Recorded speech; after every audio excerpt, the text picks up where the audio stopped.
The Florida's Women in Energy Leadership Forum was launched to inform, inspire, motivate diverse talent to join the energy workforce by intentional recognition of current female energy leaders who contribute to growing Florida's economy and the purposeful sharing of their professional journeys. We are creating opportunity. Join me each week as we meet new leaders in energy and listen to their important roles in an industry that is vital to the country's future.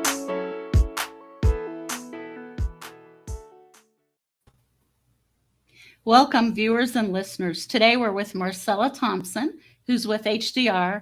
And Marcella, I've got to tell you, you've got probably the most titles. You get the award for the most titles behind your name. So one of the vice presidents at HDR, and you're a sustainability director.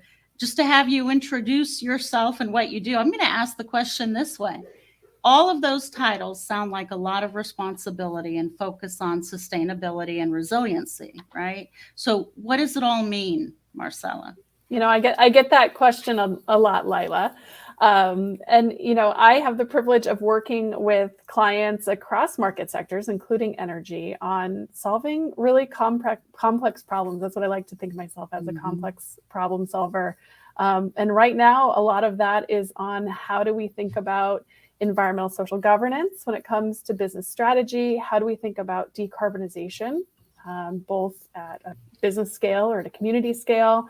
And really, both of those things involve a lot of collaboration. So I get to spend a lot of time with a lot of other smart people and connecting dots to address those issues. Well, you really have your finger on the pulse on all things sustainability. And in the pre-show, you were explaining to me that your work is not limited to energy. So then that means you've been in a unique position to look at the trends in sustainability when you think of, you know, the growing pressures related to ESG and all things sustainability and becoming a carbon-free America. All very good things, but I'm sure that you see in some industries trends that are moving faster than in other, perhaps in other industries outside of energy. Do you want to talk about that a little bit? Sure. I mean, you know, we are at an unprecedented time. It's a really exciting time to be in the sustainability field.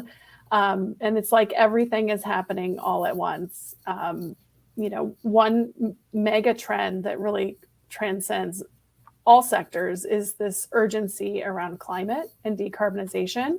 It's been there for a long time, but really over the past few years, it's accelerated. We've changed from talking about climate action to climate crisis. We're seeing more ambitious goals, more urgency to act quicker, sooner, to make those big changes. So the timelines are advancing with far more robust strategies. So that's one big trend. We're also seeing a greater reach. So a lot of large companies have been doing this for a long time, well over a decade, working on their own sustainability strategy. And now they're reaching into their supply chains, and they're reaching deeper into their supply chains to affect change, which means smaller mid-sized companies that maybe weren't getting, you know, that same investor pressure are seeing it from the market and seeing those signals. So they've got to act. And then the third thing would be just that ESG has become more and more part of our everyday language. And again, it's a term that's been around for some time, but with the SEC having their proposed rule for more consistent and reliable information out there, it's taken hold in a whole new way and caught the attention of leadership across lots of different organizations. Yeah, absolutely. And for the listeners who maybe there's one who doesn't know ESG. Yes. We've certainly done a number of shows, but ESG, environment, social, and governance, and all of the programs and initiatives that all of our companies undertake can, I think, really today be put in the compartments of each of those categories, E, S, or G. And today, obviously, we're focused a lot on the E part of that equation.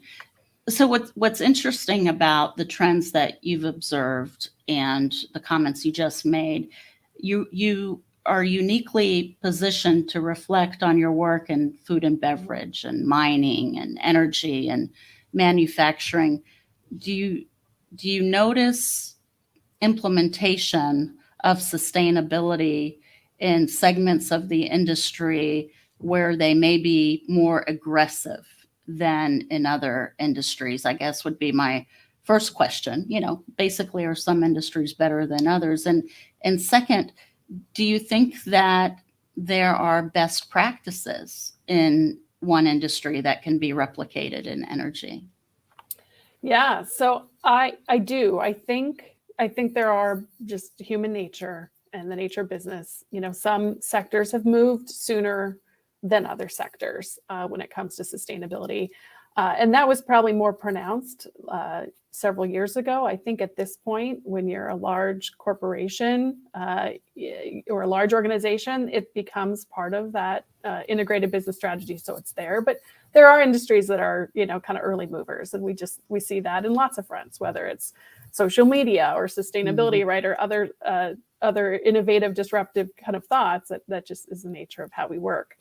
To your question of best practices, at its core, sustainability is the process is the same. Regardless of industry, an organization wants to focus on the things that matters most, to those that they do business with, their customers, their stakeholders, but then also the things that have the greatest potential to impact the business. So whether you're a food and beverage company, a mine, or an electric utility, as you mentioned, you gotta focus strategically.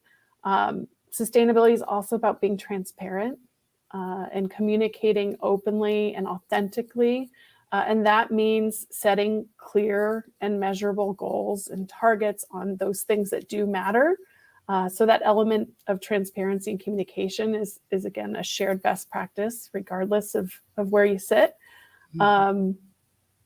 And the other thing I've seen, and this is probably where, as you're evolving in your sustainability journey, is not that you have a business plan and you have a sustainability plan, but that your sustainability plan becomes a part of your business.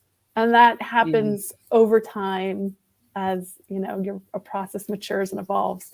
But that is a best practice that we've seen from leading organizations. So I'll give your own company a shout out here. As I prepared for our time together, I looked at your sustainability report, HDR's sustainability report.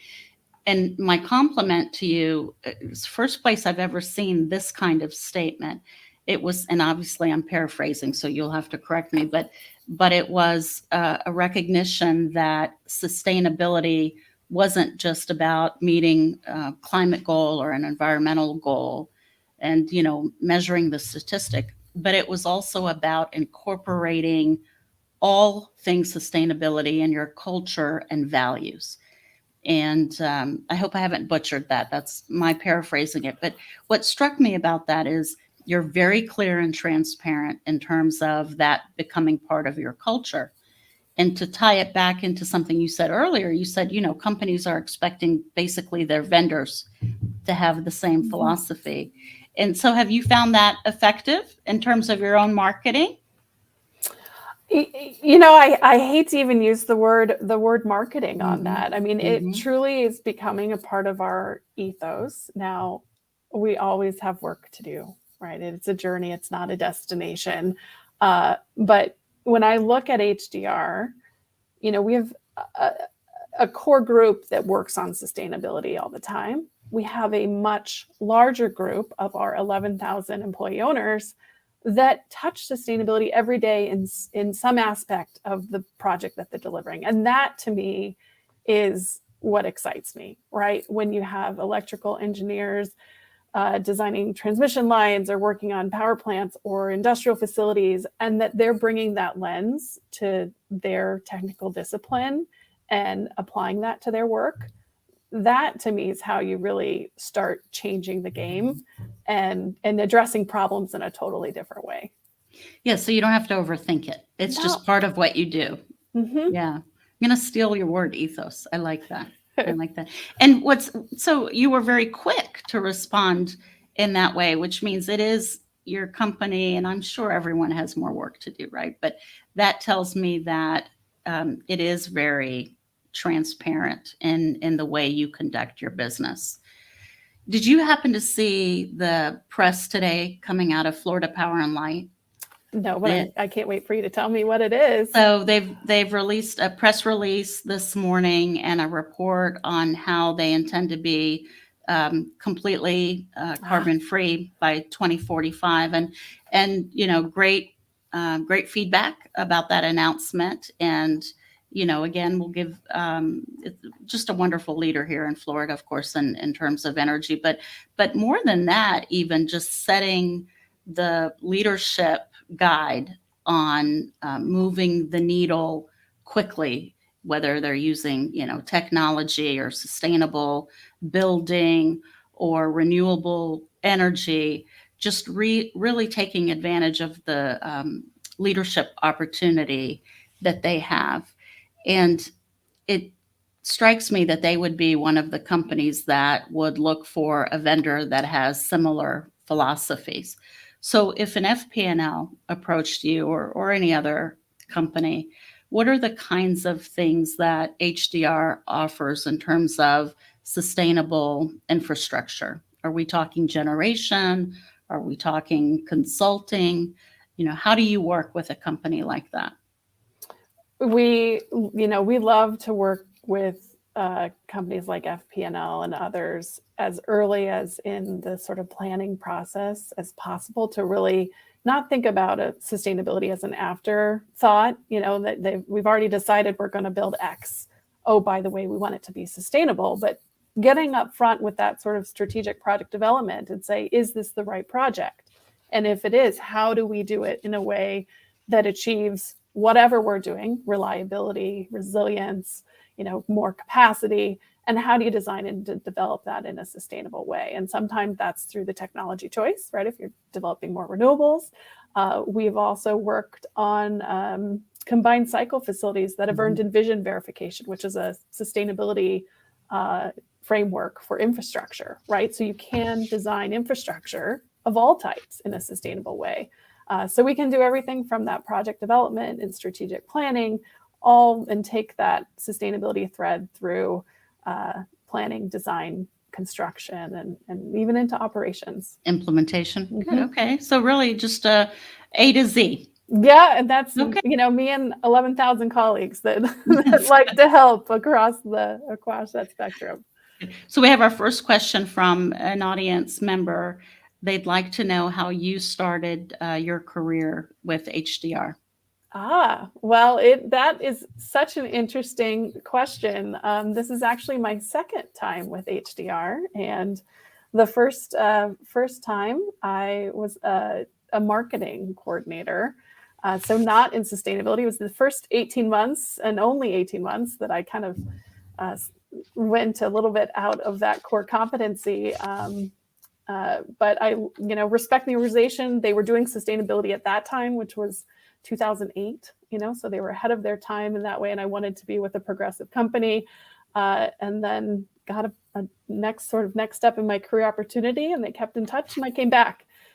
So, as a tip of advice to those that are interested in the field, even if it's not a sustainability role, but you can get into a company that's sustainability minded, often you'll find opportunity within those organizations. So, be open in many fronts. Yeah, thanks for the question. It's a great question. And it gives us a segue, as part of what we do with Florida's Women in Energy Leadership Forum is we have our women in energy share their personal stories with our viewers. And in the case of the forum, really from the podium, share their personal stories so that we can inform and inspire and motivate the next generation of workforce talent. So let's talk about drill down on how you started. What was your degree in, and what did you think you were going to be doing, Marcella? At one point, I think I wanted to be a marine biologist, as young kids that don't live on the coast want to be. Yeah. But it was actually a work study position for the campus recycling program. I went to Emory University, and they were one of the few universities at the time that had a recycling center on campus. And that was my work study job. And it was not glamorous. I was lugging recyclables around dorms, and you can imagine what those were. But I got bit by the environmental bug a little bit in the way that, I saw the campus was making money from managing its materials, and yet we were doing the right things for the environment. And that sort of set me down a path towards environmental consulting. From the very beginning. Yes, from the very beginning. It's true. Yeah. And I started in consulting, which is a great space to start because you get exposed to a lot of different industries. Right out of college, though? Probably not right out of college. No, right out of school. I actually lived in the Bay Area. So that's, put yourself in early 2000 out in California. So it was a great place to be be an early sort of adopter or practitioner of sustainability. And so we worked for metal finishers and healthcare, all kinds of different sectors providing technical assistance on pollution prevention and sustainability programs. And then found my way back home back to Nebraska and worked for Conagra Brands, a large food company, as their global sustainability director, which was really for me when I really started to understand and learn what that role means, and working on things like greenhouse gas management and water risk and circular thinking of food waste and materials and sustainable agriculture, all, lots of things, which is part of the reason I'm so passionate about this field, is because of the broad, the many things that you get to touch and work on. Were you looking at things, from a inward looking perspective for the food and beverage industry? Were you looking at how they were doing things from a sustainability perspective, or was it advising who they were doing business with? No, it was inward looking. It was as packaging and ingredient sourcing and how we ran our manufacturing facilities, how efficient they were, how much water we used, what our recycling rate was. So it was very much about the company's sustainability. And a lot, as I mentioned, part of that market pressure, food and beverage was one of those early sectors that had a lot of customer interest. That's one thing I find so fascinating between, I'll draw that link between that life of food and beverage to now collaborating with the energy sector. You think about consumer goods. People have the choice of what you go buy when you go shopping at the store. What brand are you going to purchase of food or clothing, right? Electric utilities is not quite the same, but what I've observed is that we're seeing kind of that same sentiment of, even though I may not have the choice of where my power come from, I have the same questions that I do maybe when I think about buying other things. And I want to know more about my electric utility and what they're doing. And do they match my values? And are they sustainable? Those are questions that maybe consumers didn't have 5 years ago. So it was interesting to be there in that moment and now be in this space in this moment and kind of see how savvy consumers have gotten when it comes to absolutely. Sustainability. You're so right. A lot of the pressure on all of our companies is coming from, the stakeholder, the constituent. And what's interesting about that, I think, is they are more informed, right? So customers are demanding sustainability because they've either self-educated or the companies themselves are doing a great job in that education process. We've had another great question come through. Marcella, let me ask that. In your career so far, what would you say has been the most meaningful accomplishment? And what do you hope to achieve in the future? Just a small question, Marcella. Sarah. Yeah. Thank you, Sarah. Thank you, Sarah. Thank you for that. This is a deep conversation. She didn't say she'd give you an easy question. Yeah. So biggest accomplishment. In some ways, I feel so blessed to have had the career path that I've had, that there's a lot in there. It's difficult to pick one, but, one of the programs that I had the ability to lead at Conagra was actually around employee engagement. And, you think about that workforce, and it's individuals that are, working on manufacturing line, putting food into packages to feed America, right? and getting them engaged on sustainability was a higher purpose of their job. And anything in my career, whether it was that or here at HDR working with young professionals that are just getting started and have that interest, those are the things where I feel most accomplished when I can help both inspire action and interest, but also help people understand that what they're doing on the day may not feel like incredibly impactful, but indeed it is. It's connecting to something bigger. That's where I feel, maybe not accomplished, but the most satisfaction in that piece. And what do I hope to achieve in the future? Man, I just, there's a lot of, like I said, I think of myself as a problem solver. We have a lot of big problems to solve. The energy industry is going through rapid transformation. Some reasons for this and others. And I just hope to be able to look back and see that I was part of this big change. And you don't know that when it's happening. You know that when you can look back. Years later, yeah. I wish we could harness your energy, pardon the pun. I mean, you really can see the passion for this in how you speak, how you conduct yourself. So I'm going to ask a question that may be a little awkward, and I certainly don't mean it this way. When you were first starting to have the conversations on, the employee line about the importance of sustainability, you must have, been in a situation where there were naysayers or a generation of workforce that might not have seen why this was a big deal, or maybe even workforce groups that thought this is over and above what I'm paid to do. But what was the narrative?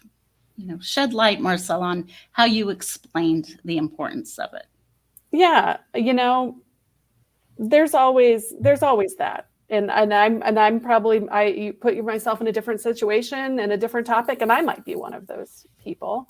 I believe that it comes down to just communicating and understanding each other's values, right? Some may really be inspired for sustainability, for the altruism and doing the right thing for the planet and the community. And that's part of what excites them. For others, it's about maybe being having more competitive advantage or helping to save the bottom line. And okay, if it makes dollars and cents to do X instead of Y, that's what's going to make me, inspire me to change my behavior or shape the way I think. So meeting people where they're at, understanding where that shared value is. It's not my value, your value, but where we see eye to eye is what's going to help us walk forward together. That's usually when you get into those situations, that's how I like to approach finding that shared vision and shared approach. That's great. So when I, as you know, I looked at your bio and really wanted to get to know you before our time here, although now I feel like you and I have known each other forever, but you have so many strong skills in your professional background, and clearly you're a great communicator. So for the younger people that may still be in college, what if you could, put 2 skills out there that you would really recommend these college students hone in on? What would those skills be? Lila, you're making me blush. Well, it's true. You are a rock star. Thank you. Anyone who watches this or listens later to the podcast will clearly hear your passion. Well, thank you. They'll clearly hear your results-oriented posture on these positions. But the other thing I know, and hopefully it's coming through in our interview, is you're a team player. You're all about the company and values and culture and making sure that everyone is part of this effort, putting, sustainability practices in place. So hopefully that all comes through. And that's not easy to do, right? I feel, for many of us, either we have those skills or we have to do something to really learn them and then refine them to be effective. And so we do have college students, as you know, listening to our interviews and participating in the forum. So what message do you want to give to them in that regard? Well, I would say whatever path they're on, whether they're interested in sustainability or another field, to be open to sustainability. Like I mentioned, I think there's a role for that in whatever discipline you take. And it's been exciting to see, back when I graduated, there wasn't a sustainability degree. And now students are coming out with engineering degrees, business MBAs with a lens of sustainability, which is exciting. As you start your career, as I look back, it's having that continual curiosity and being willing to learn and accept feedback. Sometimes that can be difficult and humbling in many regards. But where I think about how I got from point A to point B, there was a lot of feedback along the way. I was grateful to have mentors in many forms. Frankly, a lot of them were male, right? That were able to open doors for me and provide constructive feedback and coaching, and just to be accepting of that and take that forward in the next step. The last piece, I can have two pieces of advice, would be not to underestimate the complexity of our society. I still, every day, and as I get to work in new sectors, I am constantly amazed at how complex our world is. And you think, well, let's use energy. Why can't we just put solar panels everywhere, wind, and it'll be easy? It's never that easy, right? And so being able to ask questions, to peel back all the things that you have to think about when solving these problems of reliability and resiliency and affordability and rate structures, right? All of our systems are, it's never as easy as it seems. So taking the time to really understand that will lead you to be a better problem solver, no matter what you're doing. It's wonderful. Just sage words of advice. The first one is not to be underestimated, to take constructive feedback, constructive criticism in as a way to improve your skill sets and be able to move forward. That's so important because, it's not, and especially from our male colleagues or superiors, right? Whether they're male or female, but to really take it for the spirit in which it comes as constructive criticism to allow you to professionally develop.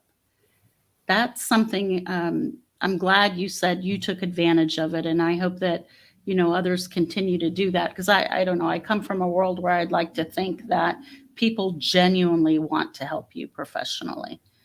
And but it's tough. It's tough for some folks to just listen and be evaluated on our work and to get constantly better, right? Mm-hmm.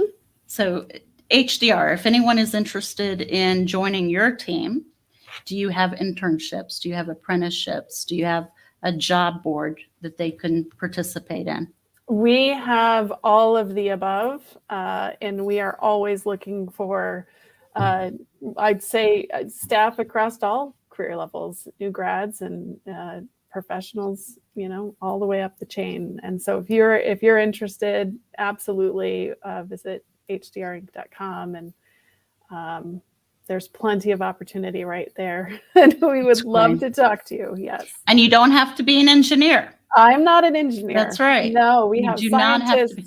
Strategic communications, all kinds of roles that help deliver our projects. And you can be part of the ownership team. HDR right. is 11,000 people, right? Yes. I don't yeah. just work here. I own the place. That's what we all like to say. Right. That's wonderful. And your contact information is floating there on the bottom of the screen, marcella.thompson@hdrinc.com. Marcella, you are a rock star. We appreciate our time together, and the secret's out. You're going to be at the forum. You're going to join us hopefully at the forum November 9th through the 11th. Wouldn't miss it. We'll be in Tampa. This year's theme is re-energized. And of course, you cannot have a conversation about re-energize without talking more on sustainability and emerging solutions toward, sustainable efforts. And HDR is one of our sponsors, and we greatly appreciate you and your leadership in this space. I'm so glad we've gotten an opportunity to meet. Very, very good. And very much enjoyed the conversation, Lila. Thank you so much. Thanks for being with us. We'll see you next time. All right. See you in Tampa.